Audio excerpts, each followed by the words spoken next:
Hello बच्चों, कैसे हैं आप सब। तो आज हम पढ़ेंगे एक ऐसे आविष्कार के बारे में या एक ऐसी कहानी जिसके कारण पूरी की पूरी दुनिया काफ़ी विकसित और बहुत ज़्यादा तेज हो गई। ठीक है, तो तेज के लिए आपको पता होगा कि तेज यदि हो गई दुनिया, या यूं कहें कि पूरी दुनिया उन पर घूमने लगे और बहुत ही आसानी से हम बहुत सारी चीज़ें पूरी कर लिए, बहुत जल्दी हमने लंबी से लंबी दूरी तय कर ली, बहुत जल्द हमने अपने आवागमन के साधन बहुत ही ज़्यादा विकसित कर लिए, या बहुत ही जल्दी हम कहीं भी पहुंच जाने लगे, तो आप समझ ही गए होंगे कि मैं किस बारे में बात कर रही हूँ। आप पीछे एक पहिया बना भी देख रहे हैं और आपने पढ़ा भी पाठ का नाम कि जब आए पहिए। तो बिल्कुल सही समझ रहे हैं आप कि हम पहियों की बात कर रहे हैं। सोचिए उस वक़्त का ज़माना कैसा रहा होगा जब पहिए नहीं थे हमारे पास।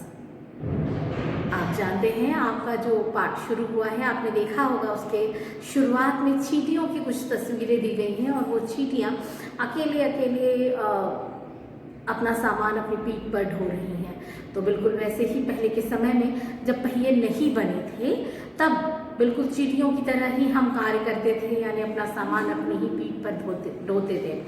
ठीक है, धीरे धीरे उसके बाद में लोगों ने कुछ उस कार्य को आसान बनाने के लिए कुछ सोचा। तो जब उन्होंने कुछ सोचा तो सबसे पहले उनका जो ध्यान था वो लकड़ी के गट्ठों पर ही गया।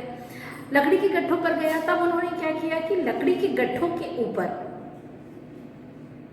कुछ ऐसी चीज रखी कि वो आराम से उस सामान को ढोते हुए, वो सिर्फ उनका जो सारा बल था वो उस लकड़ी को खींचने में जाने लगा, और उनका सामान का बोझ कम हो गया।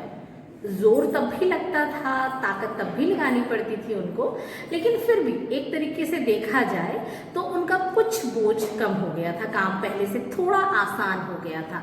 उस आसान बनाने के लिए उन्होंने किसका उपयोग किया? लकड़ी का उपयोग किया। बड़ी बड़ी लकड़ी के जो गट्ठे होते हैं उसके ऊपर, यानी बड़ी बड़ी लकड़ी के जो लॉग होते हैं, बड़ी बड़ी लकड़ियाँ होती हैं गोल गोल, उनको कुछ किसी की सहायता से पकड़कर जब खींचा जाने लगा उस पर बोझ रख के, तो काफ़ी आसानी हो गई। और धीरे धीरे यही चीज़ आगे बढ़कर हाथ गाड़ी का निर्माण हो गया। हाथ गाड़ी का निर्माण अर्थात उसमें एक जैसे गोल आपकी लकड़ी है, लकड़ी के ऊपर उन्होंने क्या किया कि एक पटिया रख दी, उसके ऊपर जब पटिया रख दी और फिर उस लकड़ी को किसी चीज़ की सहायता से, किसी रस्सी की सहायता से, बेल की सहायता से पकड़कर वो उसको खींचने लगे। तो उनका सारा जो बल था उस लकड़ी को खींचने में लगता था, सामान को ढोने में नहीं लगता था, और थोड़ा सा उनको राहत मिल गई थी उससे।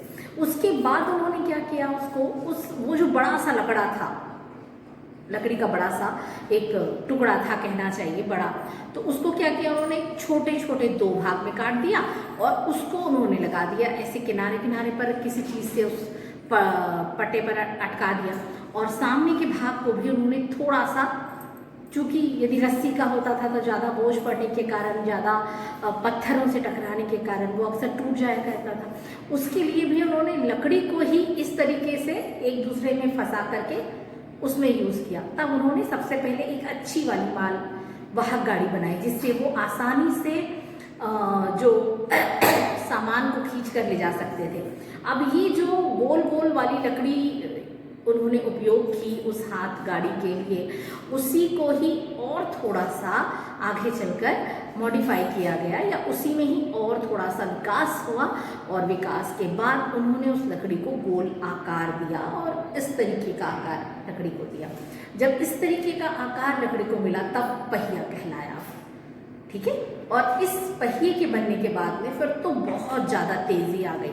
क्यों बहुत ज़्यादा तेज़ी आ गई? क्योंकि फिर उसके बाद अलग अलग तरीके के चीज़ें बनने लगी। सबसे पहले जब हाथ गाड़ी होती थी तो हाथ गाड़ी सबसे पहले इंसान ही उसको खींचते थे। उसके बाद में उन्होंने जानवरों को पालतू बना लिया था, तो जानवर को फिर उन्होंने उसके लिए उपयोग किया। कि अलग अलग जगहों पर अलग अलग प्रकार के जानवर उस गाड़ी को खींचते थे ताकि उसमें ताकत लगती थी, तो वो बनता था। आपने भी यदि देखा हो कई बार, तो यदि पुरानी डॉक्यूमेंट्रीज फिल्म आप यदि कभी देखें तो आपको पता चलेगा कि पहले जंगलों में, जैसे खासकर ये साउथ वगैरह में, हमारे यहाँ भी भारत में ये चीज़ें देखने को मिलती हैं कि साउथ में हाथियों का उपयोग किया जाता था। जंगल जब कट जाते थे, जंगल को काट करके लकड़ियाँ जब उठाने का कार्य होता था तो हाथियों की सूंडों के माध्यम से किया जाता, क्योंकि हाथी आप जानते हैं काफ़ी बड़ा जानवर होता है, तो उसकी जो सूंड होती थी वो उस लकड़ी के गट्ठे को लकड़ी के बड़े से टुकड़े को उठाकर उनको एक जगह पर करने में मदद करती थी। तो हाथियों से उन्होंने वो काम करवाया था। बाद में खैर काफ़ी सारी चीज़ें आ गई जिसके माध्यम से इतनी सारी मशीनों के आविष्कार हो गए कि आसानी से पेड़ भी काटा जा सकता है। अब बड़ी बड़ी पेड़ों को एक जगह से पूरा उखाड़ कर दूसरी जगह पर ले जाकर लगाया भी जा सकता है, काफ़ी दूर ले जाकर लगाया जा सकता है। लेकिन पहले इन सब चीज़ों की काफ़ी दिक्कत थी। तो जब इन सब चीज़ों की दिक्कत थी तब धीरे धीरे विकास क्योंकि होता है, एकदम से नहीं हो जाता है। या कई बार होता है कि कई लोगों को मशीनें तो पता होती हैं लेकिन वो उसका उपयोग नहीं जानते हैं, वो ये नहीं जानते कि मशीनें उनको कहाँ से मिलेंगी। तो इस तरीके का भी बहुत सारी चीज़ हुई। इसके कारण कहीं पर विकास काफ़ी ज़्यादा हुआ और बहुत तेज़ी से हुआ, कहीं पर विकास कम हुआ। लेकिन जैसे ही इस पहिए का आविष्कार हुआ उसके बाद इंसानों को और राहत मिल गई। जैसे इस पहिए का आविष्कार हुआ, इस पहिए के आविष्कार में ने इतनी ज़्यादा मानव का उन्नति करवाई, कहना चाहिए कि मानव बहुत ही तेज़ी से विकास करने लगा। क्योंकि जैसे ही पहिया बना उसके बाद एक व्यक्ति ने टायर की खोज की और अब इसके ऊपर टायर चढ़ा दिया गया और साइकिल का पहिया बन गया। यानी रबड़ की खोज हुई और उसके ऊपर रबड़ का जब वो चढ़ा दिया गया, टायर चढ़ा दिया गया, तो वो बन गया आपका पहिया। अब वो रबड़ का पहिया बना तो रबड़ का पहिया का उपयोग आप जानते हैं साइकिल के लिए किया जाता है, कारों के लिए होता है, ट्रकों के लिए होता है, बस के लिए होता है, काफ़ी सारी चीज़ें। उसके बाद इसके पहले भी और जो चीज़ें हुई, जब भाप की शक्ति का पता चला, तो इंजन जब बना तो इंजनों के साथ भी इस पहिए को लगाकर रेलगाड़ी बना दी गई। और आप जानते हैं कि दुनिया में और तेजी आ गई। जब रेलगाड़ी बन गई उसके बाद में आप जानते हैं कि उसी वक़्त हवाई जहाज़ का भी आविष्कार हुआ है। तो हवाई जहाज़ में भी इन्हीं पहियों का इस्तेमाल करके उसे भी पहले तो तेज़ गति से दौड़ाना होता है। आज भी आप जानते हैं कि हेलीकॉप्टर्स हों चाहे एरोप्लेन्स हों, वो आज भी पहले रनवे पर दौड़ते हैं और उसके बाद आज उनमें ऐसी क्षमता है कि वो अपने पहियों को छुपा करके फिर वो हवा में उड़ते हैं। तो पहले उनको गति प्रदान करने के लिए पहियों की आवश्यकता आज भी बनी हुई है। इस बात से आप भी इनकार नहीं कर सकते हैं। तो पहिए आज भी इतनी ज़्यादा कहना चाहिए कि तरीके से इस्तेमाल किए जा रहे हैं। या ये जो है, क्योंकि आपने देखा है कंप्यूटर में भी जो डिस्क लगाई जाती है वो भी यही होती है। पहले जब सीडी आती थी वो भी यही होती थी, फिर डीवीडी आने लगी। उसके बाद में बहुत सारे पुराने गानों के रिकॉर्ड्स यदि आपने कभी देखे होंगे वो भी गोल ही आकार के होते थे। तो ये सारे के सारे कहना चाहिए कि पहियों के आविष्कार ने बहुत सारी चीज़ों को बहुत सारी गति दी है। या ये कहना अतिशयोक्ति नहीं है कि आज पूरी की पूरी दुनिया पहियों पर घूम रही है। हमने हर चीज़ के लिए पहिए का इस्तेमाल किया और अपने कार्य को, अपनी आने जाने को और अपने बहुत सारी चीज़ों को बहुत ही आरामदायक बनाया। और हमने खुद बहुत तेज़ी से हर जगह पहुंचने की अपनी ख्वाहिश पूरी कर ली। ठीक है, तो आशा है अभी तक का जो मैंने पहियों के बारे में आपको समझाया वो चीज़ समझ आई होगी। तो आइए अब देखते हैं कि आपके पाठ में पहियों के बारे में किस तरीके से बताया गया है, क्या बताया गया है। वैसे मैंने आपको जो बताया है आपके पाठ का ही सार बताया है, लेकिन फिर भी एक बार हम पढ़ते हैं कि आपके पाठ में क्या चीज़ कही गई है आपको। तो देखिए, हे भगवान, ढोने को इतना भारी सामान क्या काम है। चींटियाँ अपने सामान को ढोकर ले जाते हुए आपस में बातें कर रही थी।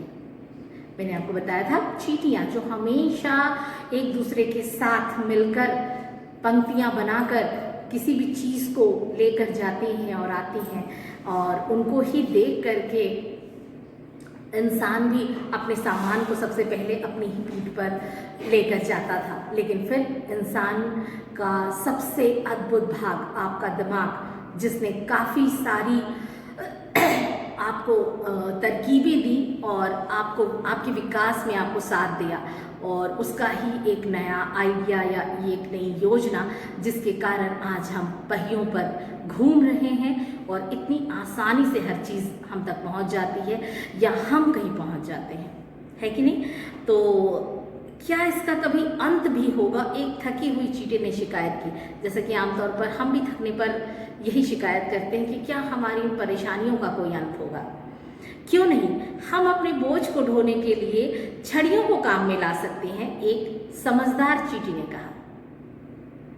ठीक है, एक समझदार चींटी। यहाँ चींटियों के माध्यम से आपको समझाया जा रहा है कि कैसे आपके पास जो एक अद्भुत चीज़ है जिसे दिमाग कहते हैं हम, उसमें बहुत सारी आपको योग्यताएं दी हुई हैं और बहुत सारी उसमें खोजों के लिए आपको एक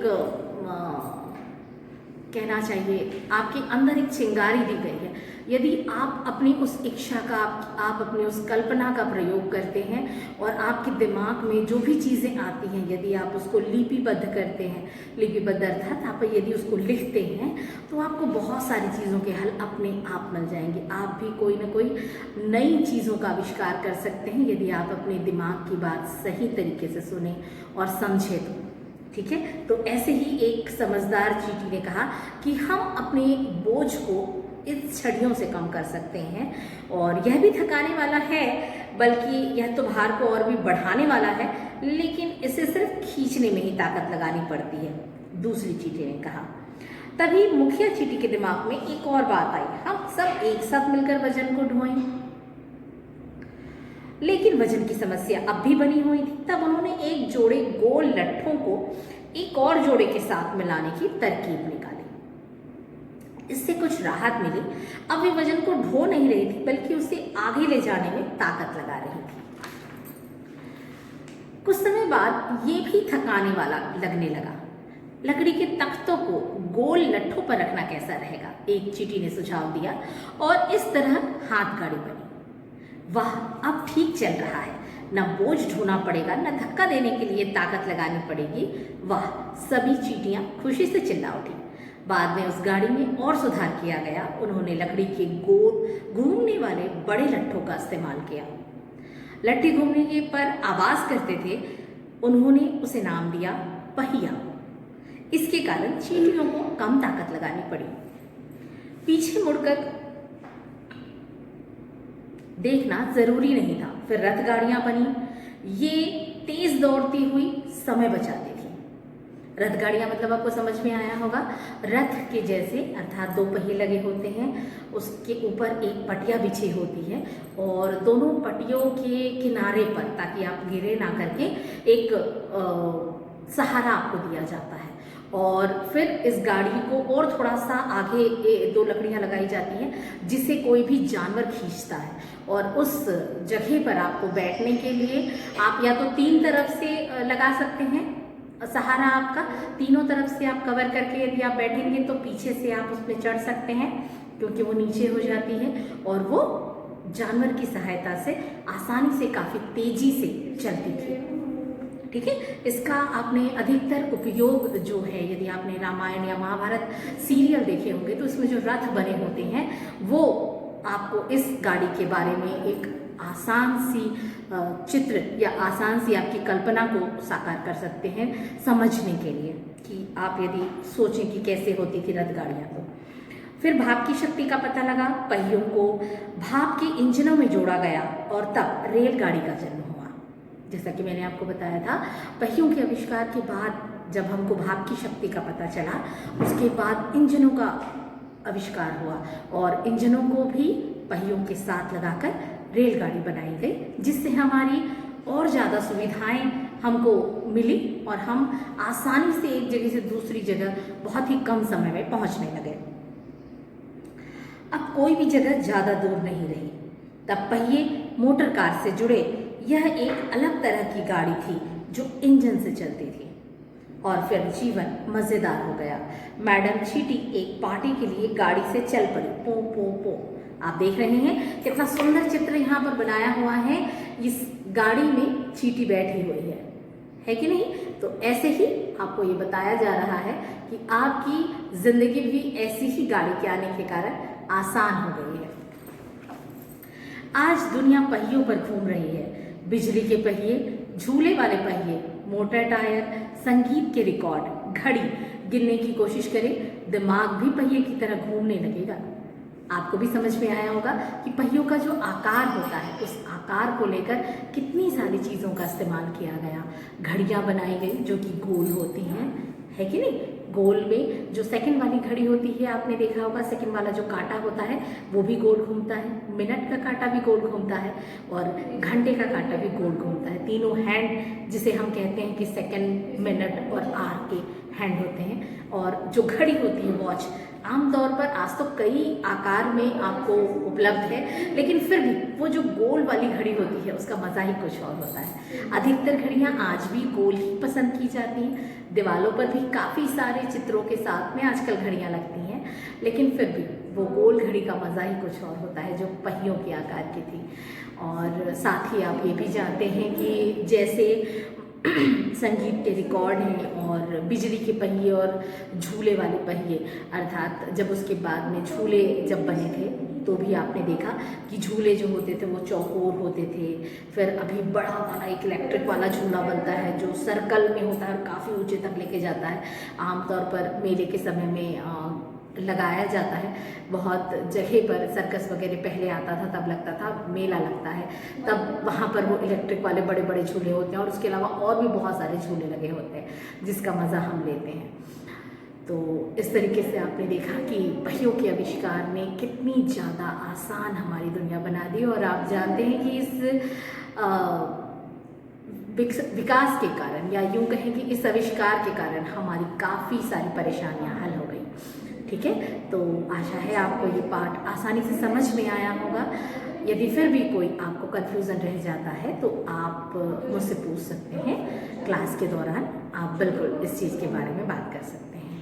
ठीक है, तो उसकी आपसे मैं यही गुजारिश करूँगी कि इस पाठ के जितने भी शब्दार्थ हैं, श्रुतलेख हैं, इसको आप पूरा कर लीजिएगा अपनी कॉपी में। और श्रुतलेख का फिर से कहूँगी आपसे कि श्रुतलेख जितने दिए जाते हैं, श्रुतलेख का मतलब होता है कि आपको नए शब्दों से परिचय करवाना। और नए शब्द जो होते हैं उनको पढ़ने के साथ साथ लिखना सीखना भी बहुत ज़रूरी होता है। इसीलिए श्रुतलेख को सुनकर लिखने की कोशिश करें।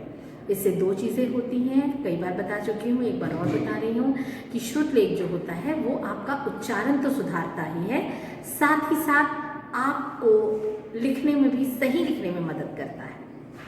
यदि आप सही उच्चारण करते हैं तो वो आप कभी गलती नहीं करेंगे, ना ही मात्राओं की गलती करेंगे, ना ही शब्दों की गलती करेंगे, या अर्थात वर्णों की गलती करेंगे। तो आपको सही उच्चारण का महत्व जो है वो श्रुतलेख के माध्यम से पता चलता है।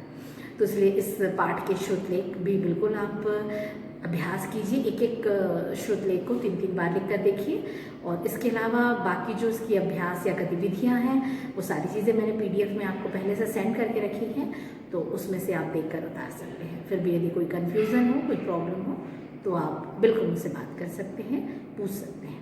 Okay, thank you.